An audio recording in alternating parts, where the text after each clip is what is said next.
28واں پارہ سورۃ الجمعہ آیت نمبر 8۔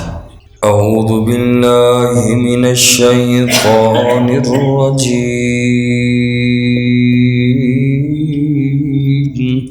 بسم اللہ الرحمن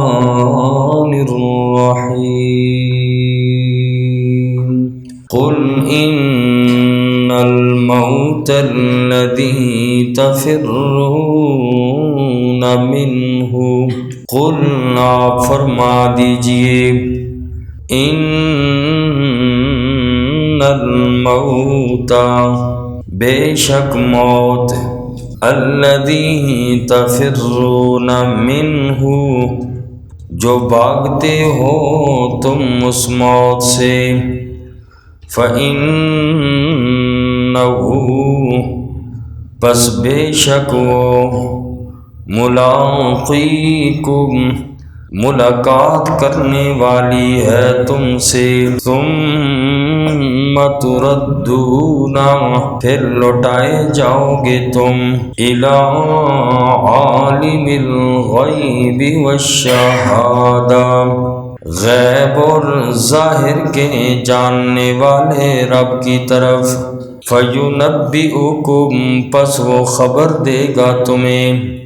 بما ان کاموں کی، کنتم تعملون جو تم کرتے تھے۔ گزشتہ آیات مبارکہ میں یہودیوں کے متعلق اللہ نے ذکر فرمایا۔ یہودی اپنے آپ کو اللہ کا پیارا اور اللہ کا لاڈلا سمجھتے تھے، اور اللہ نے قرآن کی آیات نازل کر کے فرمایا کہ واقعی اگر تم اللہ کے محبوب ہو تو فتمنوا الموت ان کنتم صادقین، ذرا موت کی تمنا کر کے دکھاؤ، موت مانگ کے دیکھو۔ اللہ نے پھر خود فرمایا کہ وَلَا يَتَمَنَّوْنَهُ أَبَدًا، یہ لوگ یہودی موت سے بہت ڈرتے ہیں، زندگی کی بڑی ان لوگوں کو امیدیں ہیں کہ ہمیں زندگی جتنی زیادہ مل جائے۔ اللہ نے فرمایا یہ یہودی کبھی بھی موت کی تمنا کر ہی نہیں سکتے۔ اور آج کی آیت میں فرمایا کہ میرا نبی آپ فرما دیجئے کہ موت جس سے تم بھاگنا چاہتے ہو، اس موت سے بھاگ کر تم کہیں نہیں جا سکتے۔ موت سے بھلے کون بھاگ سکتا ہے؟ نبی پاک صلی اللہ علیہ وسلم نے ارشاد فرمایا کہ موت سے بھاگنے والے کی مثال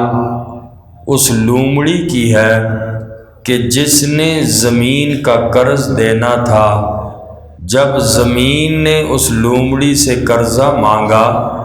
تو وہ لومڑی بھاگ گئی کہ کسی دوسری جگہ چلی جاؤں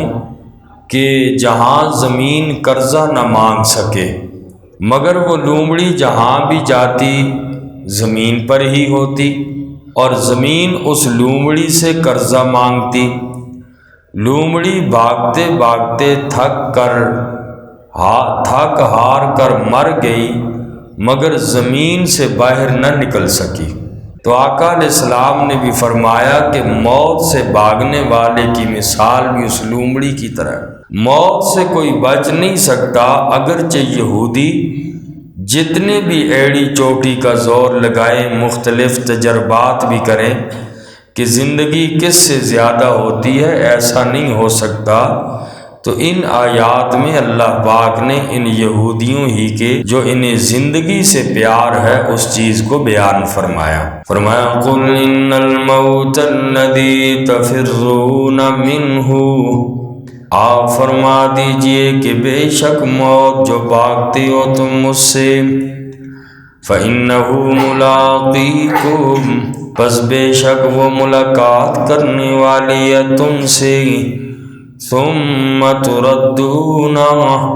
پھر تم لوٹائے جاؤ گے، اِلَىٰ عَالِمِ الْغَیْبِ وَالشَّہَادَةِ غیب کے جاننے والے اور ظاہر کے جاننے والے کی طرف۔ فَيُنَبِّئُكُمْ پس وہ خبر دے گا تمہیں بِمَا كُنتُمْ تَعْمَلُونَ ان کاموں کی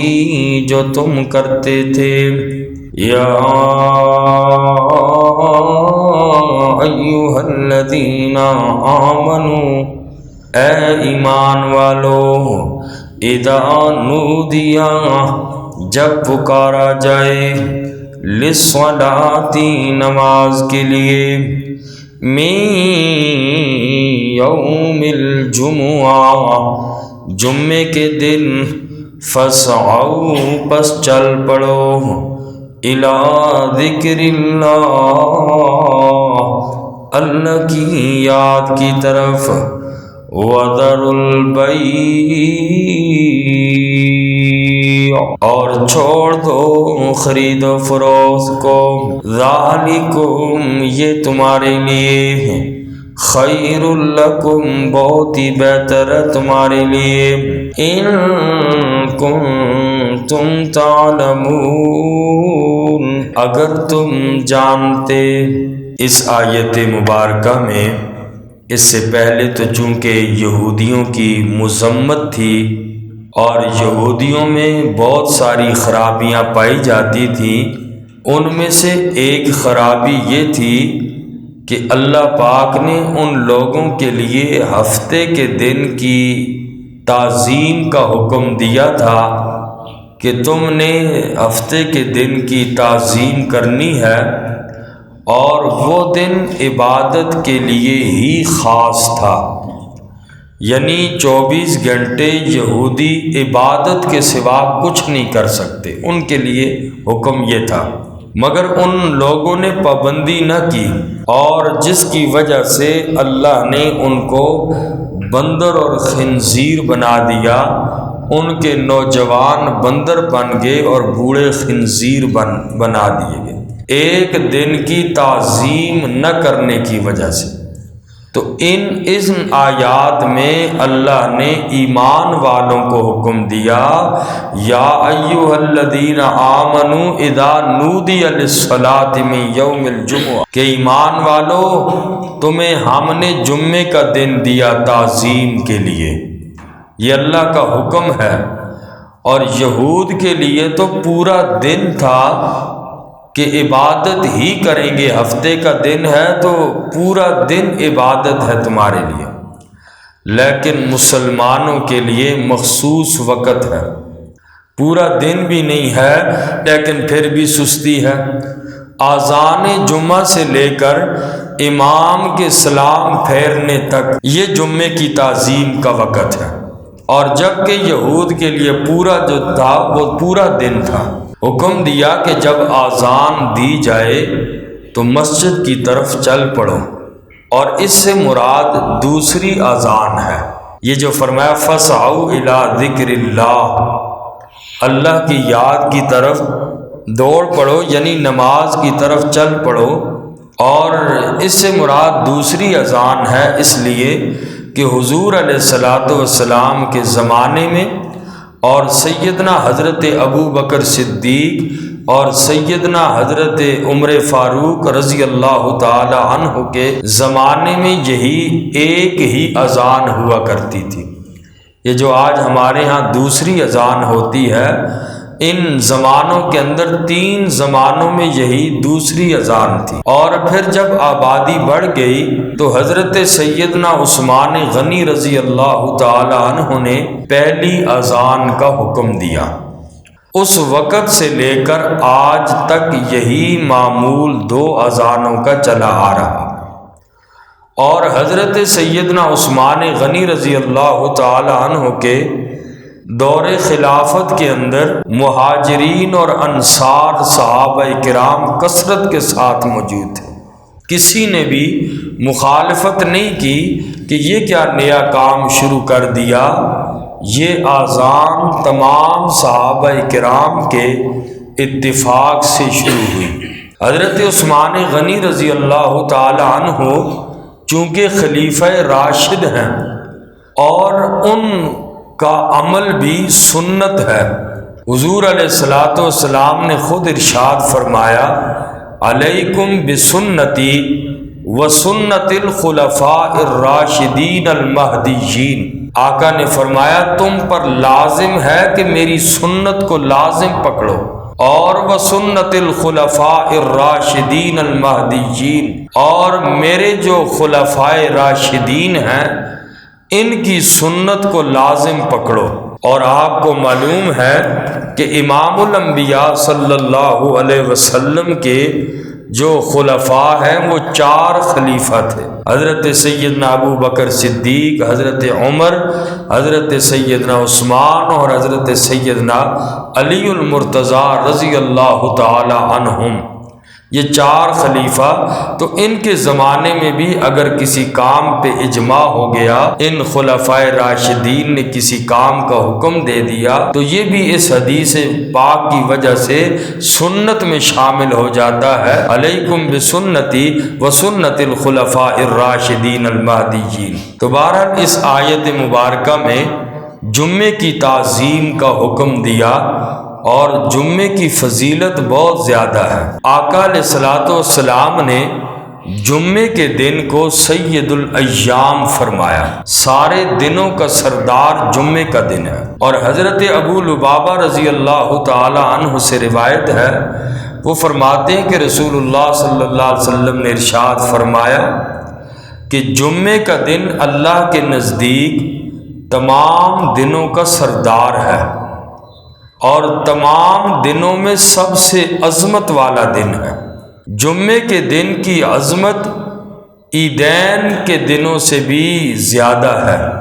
اور آقا نے فرمایا کہ اس دن کی یعنی جمعے کے دن کی 5 باتیں ہیں۔ اسی دن اللہ نے حضرت آدم علیہ السلام کو پیدا کیا اور جنت سے اتارا تو جمعے کا دن تھا۔ حضرت آدم علیہ السلام کی وفات ہوئی تو جمعے کا دن۔ اسی دن آقا نے فرمایا قیامت بھی قائم ہوگی۔ اور 5ویں چیز ذکر فرمائی کہ اس دن بندہ اللہ سے حرام چیز کے سوا جو بھی مانگتا ہے اللہ اس انسان کو ضرور عنایت فرماتے ہیں۔ یہ 5 چیزیں آقا علیہ السلام نے جمعے کی فضیلت میں بیان فرمائی۔ اور اسی طرح ایک روایت میں فرمایا کہ جمعے والے دن مجھ پر کثرت سے درود پڑھا کرو، کیونکہ جمعے کے دن فرشتے حاضر ہوتے ہیں اور تمہارا درود مجھ تک پہنچایا جاتا ہے۔ اس لیے جمعے کے دن جمعے کی رات کثرت سے آقا علیہ الصلوۃ والسلام پر درود پاک کا ہدیہ بھیجا جائے۔ اور ایک حدیث پاک میں فرمایا کہ جہنم کی آگ روزانہ دہکائی جاتی ہے، مگر جمعے کی عظمت اور فضیلت کی وجہ سے جہنم کی آگ جمعے کے دن نہیں دہکائی جاتی۔ اور بخاری شریف کی ایک روایت ہے، رسول اللہ صلی اللہ علیہ وسلم نے ارشاد فرمایا کہ جمعے کے دن ایک گھڑی ایسی ہے، کوئی مسلمان جو کچھ بھی مانگتا ہے اللہ اسے ضرور عطا فرماتے ہیں۔ اور دوسری روایت میں فرمایا کہ وہ گھڑی عصر کے بعد کی ہے، عصر کے بعد دعا کا اہتمام کیا جائے، درود پاک کا بھی ہدیہ آقا کو بھیجا جائے، وہ وقت بڑی قبولیت کا وقت ہوتا ہے۔ اور اسی طرح مسلم شریف کی روایت ہے، رسول اللہ صلی اللہ علیہ وسلم نے ارشاد فرمایا جو آدمی اچھی طرح وضو کرے اور پھر جمعے کی نماز کے لیے آیا، خوب دھیان سے خطبہ سنا اور خاموش رہا۔ اور جمعے والے دن یہ بات یاد رکھیں، کوئی اگر لغو کام کر بھی رہا ہے اس کو آپ نہ کہو کہ تو خاموش ہو جا، وگرنہ تم نے بھی لغو بات کر لی ہے، بس آپ اپنا خیال رکھیں، خاموش رہیں۔ تو فرمایا جو آدمی وضو کر کے آتا ہے جمعے کی نماز کے لیے، خوب دھیان سے خطبہ سنتا ہے اور خاموش رہتا ہے، تو اس جمعے سے آئندہ جمعے تک اللہ اس انسان کے گناہوں کو معاف کر دیتے ہیں۔ اور نبی پاک صلی اللہ علیہ وسلم نے فرمایا کہ جمعے کے دن جمعے کی رات کثرت سے مجھ پر درود پڑھو، قیامت کے دن میں اپنے اس امتی کی شفاعت کروں گا۔ جس آدمی کے نامہ اعمال میں درود درود پاک کی کثرت ہوگی تو آقا علیہ السلام نے فرمایا قیامت کے دن میں اپنے اس امتی کی شفاعت کروں گا۔ اور جمعے کا دن اور جمعے کی رات اتنی قیمتی دن اور رات ہیں، آقا علیہ السلام نے فرمایا جو مسلمان جمعے کے دن یا جمعے کی رات میں انتقال کر جائے، فوت ہو جاتا ہے، اللہ اس کو قبر کے عذاب سے محفوظ فرما دیتے ہیں۔ اور اسی طرح بخاری شریف کی ایک اور روایت ہے، سیدنا حضرت ابو ہریرہ رضی اللہ تعالیٰ عنہ فرماتے ہیں کہ نبی پاک صلی اللہ علیہ وسلم نے ارشاد فرمایا کہ جب جمعے کا دن ہوتا ہے تو فرشتے مسجد کے دروازے پر کھڑے ہو جاتے ہیں، جو پہلے آیا اس کا نام پہلے اور جو بعد میں آیا اس کا نام بعد میں فرشتے لکھ دیتے۔ لوگوں کی آمد کے اعتبار سے فرشتے اپنے رجسٹر میں اس آدمی کا نام لکھتے ہیں۔ اور پھر فرمایا کہ جو آدمی دوپہر کا وقت شروع ہوتے ہی جمعے کے لیے روانہ ہو گیا، اس کا اتنا بڑا ثواب ہے گویا کہ اس انسان نے اللہ کے راستے میں ایک اونٹ صدقہ کیا، ایک اونٹ کی قربانی اس نے دے دی۔ یعنی جو انسان دوپہر کے وقت مسجد میں آ جاتا ہے، اور پھر فرمایا جو آدمی اس کے بعد آتا ہے اس کو گائے قربانی یا صدقہ کرنے کا اجر ملتا ہے، اور جو اس کے بعد آتا ہے اس کو بکری کا ثواب ملتا ہے صدقے کا،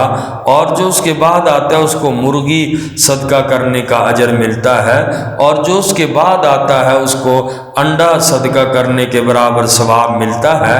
اور پھر جب آقا نے فرمایا امام خطبہ دیتا ہے تو فرشتے بھی اپنے صحیفوں کو رجسٹروں کو لپیٹ دیتے ہیں اور خطبہ سننے میں مصروف اور مشغول ہو جاتے ہیں۔ تو اس لیے کوشش یہ کرے کہ جمعے کی تعظیم چونکہ واجب ہے ہر مسلمان پر، تو اس لیے کوشش کرے جمعے کی تعظیم 1 گھنٹہ ہے، اذان کے بعد جمعے کی نماز تک 1 گھنٹہ ہوتا ہے، تو آدمی کم از کم 7 دنوں کے بعد 1 دن میں سے 1 گھنٹہ تو نکالے تاکہ جمعے کے دن کی تعظیم انسان کرے، گناہگار نہ ہو۔ اور یہود و نصارہ نے اپنے دنوں کی تعظیم نہ کی،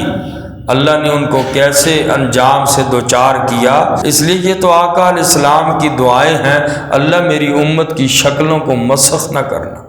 تبدیل نہ کرنا، یہ آقا کی دعائیں ہیں، وگرنہ ہم لوگ اتنی آسانی بھی ہے پھر بھی جمعے کی تعظیم نہیں ہوتی، دکانیں بازار کھلے رہتے ہیں۔ اور اسی طرح ایک اور حدیث پاک میں فرمایا کہ جو آدمی جمعے کے دن غسل کرے اور سویرے پیدل مسجد میں چلا جائے اور سوار ہو کر نہ جائے اور امام کے قریب بیٹھے اور خطبہ غور سے سنے اور اس دوران کوئی بھی ایسی لغو بات بیہودہ بات نہ کرے، تو آقا علیہ السلام نے فرمایا کہ اس انسان کو ہر قدم کے بدلے 1 پورے سال کی عبادت کا ثواب ملے گا، اور فرمایا 1 سال کے روزوں کا اجر بھی اس انسان کو ملتا ہے، اور 1 سال کی نمازوں کا اجر بھی اس انسان کو ملتا ہے جو انسان جمعے کی تعظیم کرے۔ تو 1 گھنٹہ ہوتا ہے، آدمی کو کوشش کرنی چاہیے کہ کم از کم جمعے کی 1 ہفتے کے بعد جمعے کی تعظیم واجب بھی ہے، قرآن کریم کی اسی آیت مبارکہ کی وجہ سے مسلمان کو اللہ نے خطاب کر کے یا ایھا الذین آمنو، اے ایمان والو، جب تمہیں نماز کے لیے پکارا جائے چھوڑ دو سارے کام، چھوڑ چھاڑ دو سارے کام، فاسعوا الی ذکر اللہ وذروا البیع ذالکم خیر لکم ان کنتم تعلمون۔ اگر تمہیں پتہ ہوتا تو یہ تمہارے حق میں بہت ہی بہتر ہے کہ جمعے کی تعظیم کا فائدہ کتنا ہے۔ باقی انشاءاللہ جمعے کے متعلق کچھ مسائل اور جمعہ چھوڑنے پر وعید انشاءاللہ یہ بقیہ حصہ کل کریں گے۔ اللہ عمل کی توفیق۔